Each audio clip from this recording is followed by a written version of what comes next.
Assalamualaikum warahmatullahi wabarakatuh.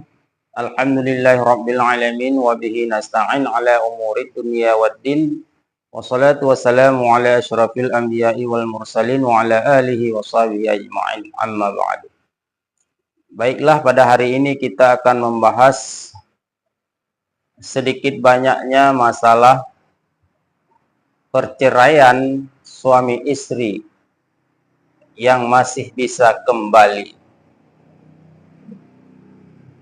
Ada hukum-hukum tertentu dalam agama Islam ketika suami istri ini bercerai, bisa kembali atau tidaknya itu tergantung pada kejadiannya.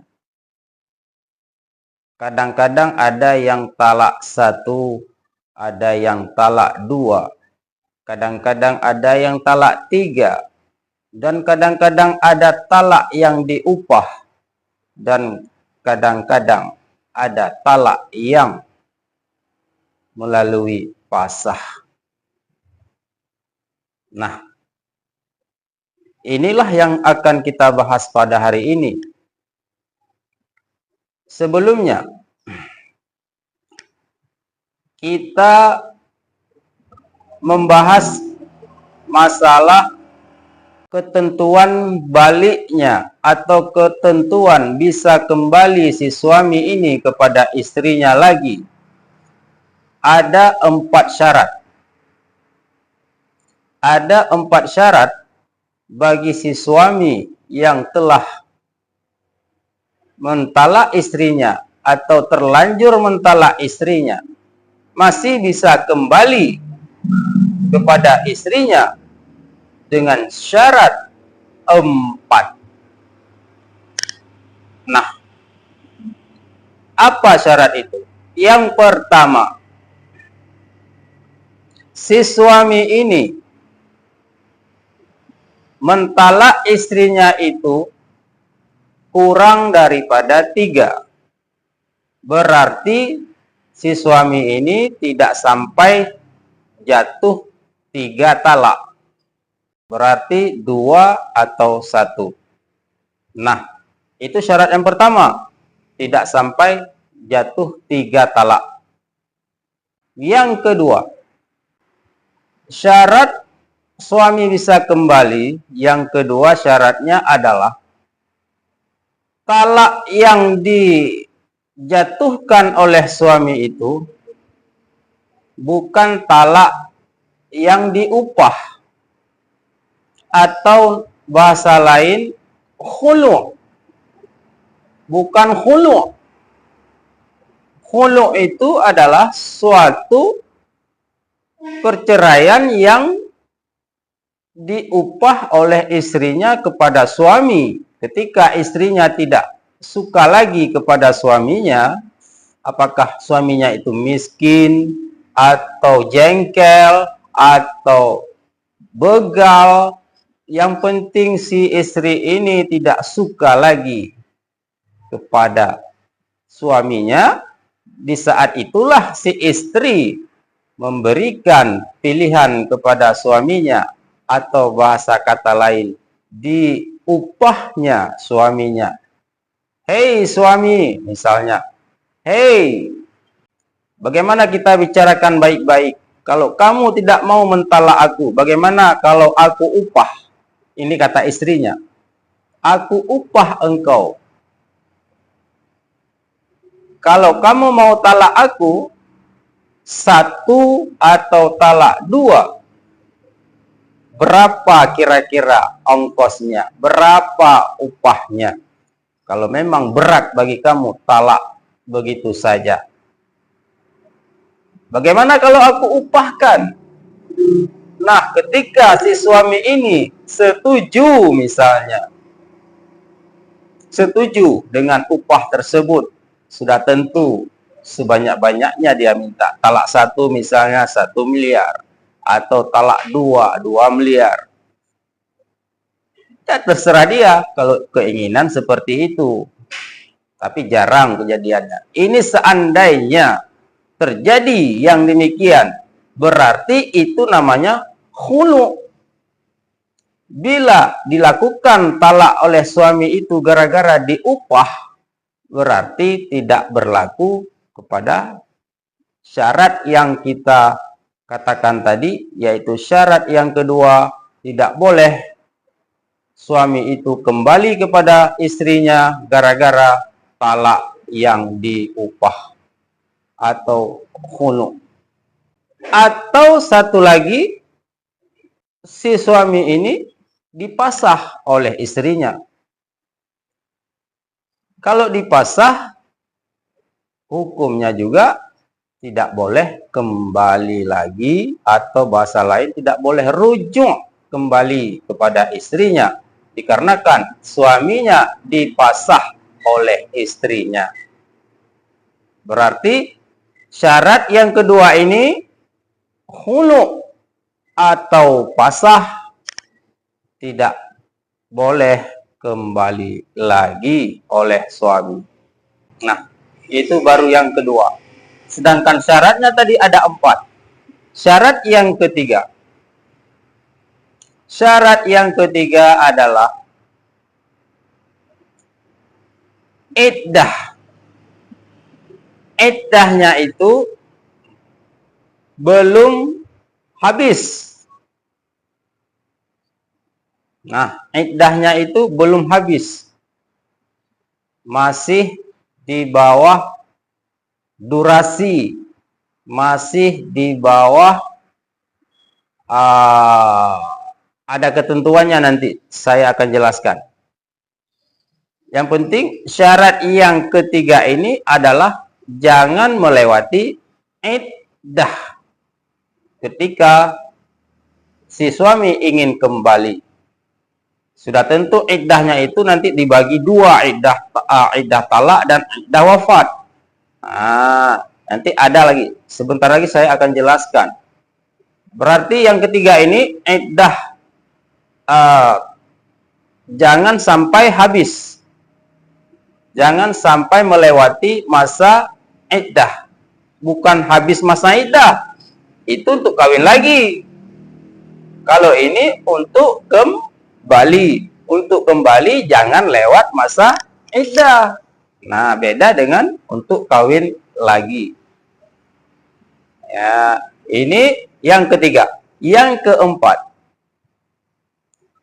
ketika si suami ini ingin kembali kepada istrinya atau rujuk, dengan syarat yang keempat ini adalah si suami setelah mengatakan, aku rujuk kembali wahai istriku, atau bahasa kita, aku kembali kepadamu wahai kekasihku, aku kembali lagi wahai istriku, maka setelah itu dia menyetubuhi istrinya.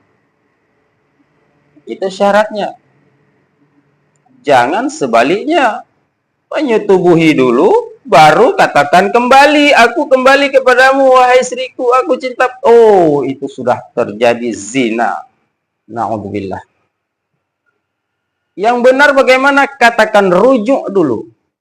Aku kembali wahai istriku, aku kembali kepadamu. Itulah syarat yang keempat. Sangat penting bagi keluarga-keluarga. Kita tidak bisa menghukum keluarga itu bahagia atau tidak bahagia. Kita tidak tahu. Seandainya terjadi masalah seperti itu, solusinya sudah ada. Tidak mungkin Allah memberikan pasangan kita itu dalam keadaan selalu dalam keadaan damai. Pasti ada masalah. Setiap keluarga itu ada masalah. Jadi ketika ada masalah ini, ada solusinya. Ketika tidak bisa lagi dipecahkan masalahnya, juga ada solusinya. Yaitu perceraian. Itulah Ada bab-bab tertentu dalam kitab-kitab Allah, yaitu masalah menikah, talak atau bercerai, kemudian bisa kembali lagi, rujuk, khulu, dan ada bab-bab yang lainnya. Itulah pentingnya ilmu agama. Jangan seperti manusia-manusia yang lain, menikah dulu baru mengaji, atau menikah dulu baru cari uang. Itu salah konsep. Bagaimana yang benar?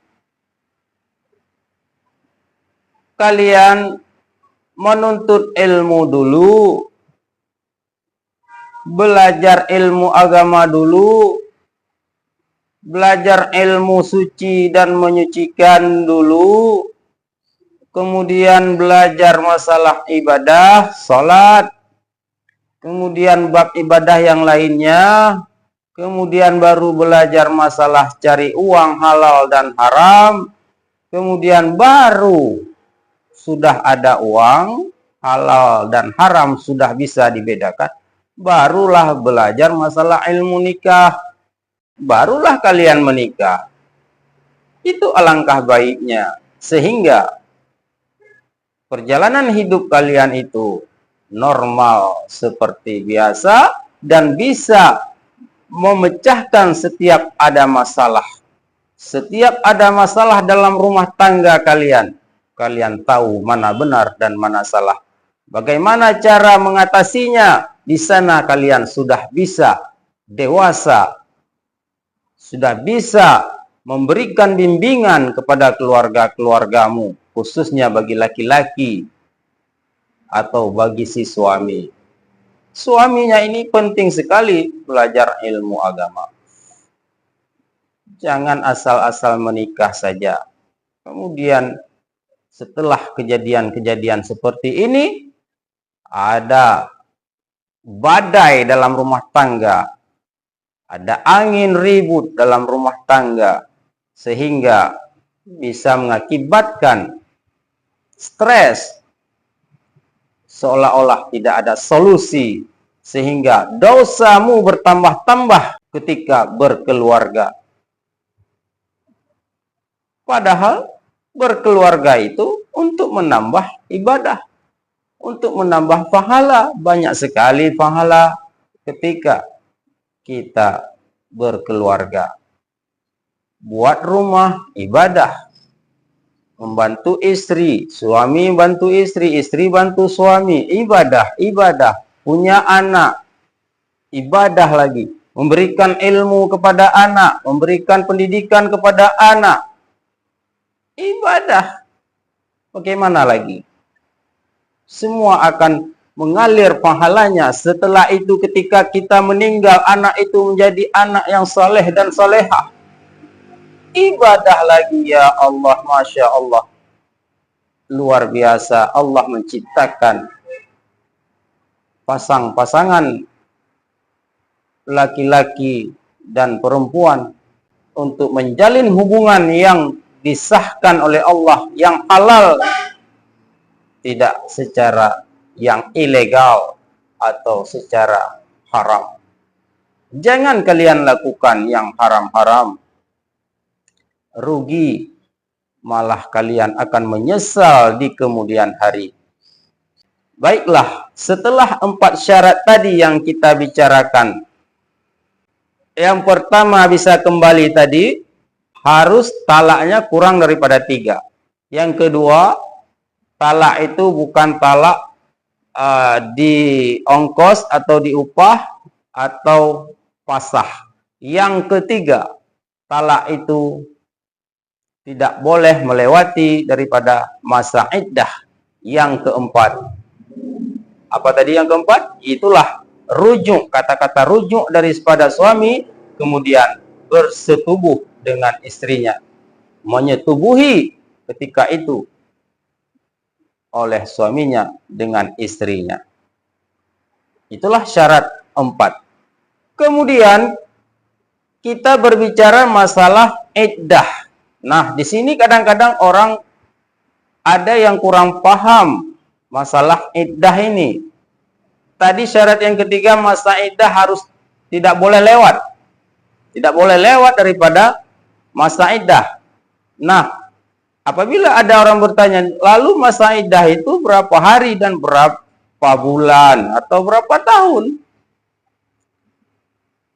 Nah, sekarang kita akan rincikan sedikit demi sedikit. Masa iddah itu berlaku pada istri. Iddah itu dibagi dua. Yang pertama, iddah cerai, gara-gara diceraikan oleh suaminya, maka namanya iddah cerai. Atau bahasa lain, iddah talak. Menunggu karena ditalak suaminya.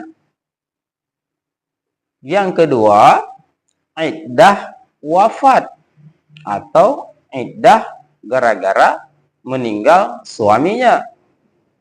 Meninggal suaminya, masa istri menunggu untuk kawin lagi, itu namanya iddah. Durasinya, masa tenggangnya, baru bisa kawin lagi. Tidak boleh begitu meninggal suami langsung menikah. Itu yang tidak boleh. Haram. Masa iddah belum berakhir. Nah, kita jelaskan lagi. Apa itu iddah talak? Iddah cerai. Berlakunya berapa hari ketika istri ini ditalak oleh suami. Kalau iddah istri yang ditalak suami, kalau istrinya itu hamil ketika ditalak oleh suaminya, maka iddah istri tersebut tunggu melahirkan. Tunggu melahirkan anaknya. Itu masa iddah. Lalu kalau habis melahirkan itu, apakah bisa menikah langsung dengan orang lain? Iya. Bisa. Langsung menikah. Karena iddahnya sudah berakhir. Karena batas iddah istri yang hamil itu melahirkan. Cuma si istri ini kan atau perempuan itu ketika melahirkan kan ada wiladah, ada nifas. Alangkah baiknya si istri ini menunggu masa habisnya nifas dulu. Masa mau menikah lagi ketika nifas? Walaupun sah, nikahnya sah, tapi kan tidak bisa bermalam, tidak bisa malam pertama dengan suami yang kedua. Karena haram hukumnya bersetubuh ketika haid, wiladah, dan nifas. Kecuali si istri ini nifasnya sekecup mata selesai. Karena sekurang-kurang nifas itu sekecup mata. Begitu lahir, keluar nifas, habis, selesai, bersih. Mandi wajib langsung menikah. Itu terserah. Tapi kebanyakan nifas itu 40 hari. Dan sebanyak-banyaknya nifas itu 60 hari. Berarti 2 bulan. Alangkah baiknya setelah melahirkan, si istri ini tunggu 2 bulan lagi, habis nifas dulu. Atau nunggu 40 hari, karena sebanyak-banyak karena kebanyakan perempuan itu nifasnya itu selesai ketika 40 hari. Itu seperti yang dikatakan oleh Imam Syafi'i.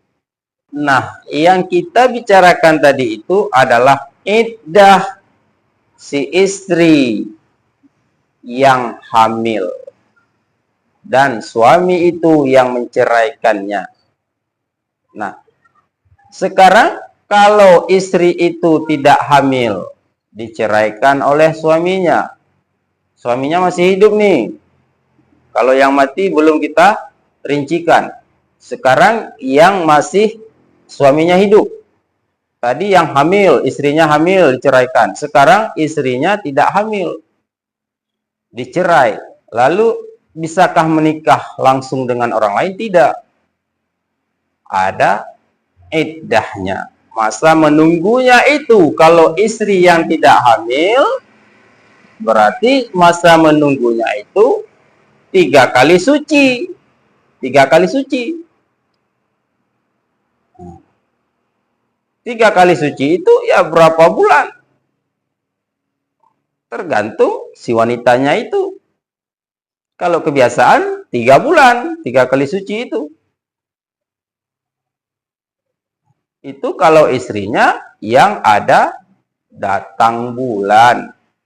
Menunggu 3 kali suci. Lalu kalau ada istri yang tidak datang bulan, misalnya sudah tua, 50 ke atas, bagaimana iddahnya itu? Bagaimana cara menunggu iddahnya itu? Maka iddahnya itu 3 bulan bagi si istri yang diceraikan, istrinya yang tidak ada datang bulan lagi. Begitu juga dengan istri yang masih anak-anak. Istrinya masih anak-anak. Bagaimana ceritanya ini? Hukum Islam itu membolehkan menikah dengan anak-anak. Sah, tapi ada ketentuannya. Tidak boleh begitu menikah anak tersebut, datang bulan aja belum, lalu dibawa ke rumah. Oh, tidak boleh. Karena perempuan itu butuh pendidikan dulu, butuh bimbingan dulu, tunggu dewasa dulu, barulah dibawa pulang oleh suaminya. Ini ceritanya bila kesal suaminya misalnya. Masih kecil, menunggu lama, sedangkan wanita lain sudah melirik. Ini misalnya, sudah tak sanggup lagi menunggu si istri itu dewasa.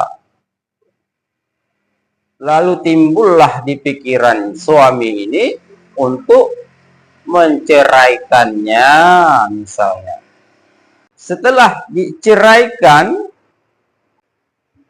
hukum iddahnya ini yang kita bicarakan. Iddah si istri yang masih kecil ini, belum datang bulan. Apa hukumnya, bagaimana menunggunya, bagaimana iddahnya itu? Iddahnya itu sama juga seperti ibu-ibu yang diceraikan tadi yang tidak datang bulan lagi atau menopause. Hukumnya sama, 3 bulan.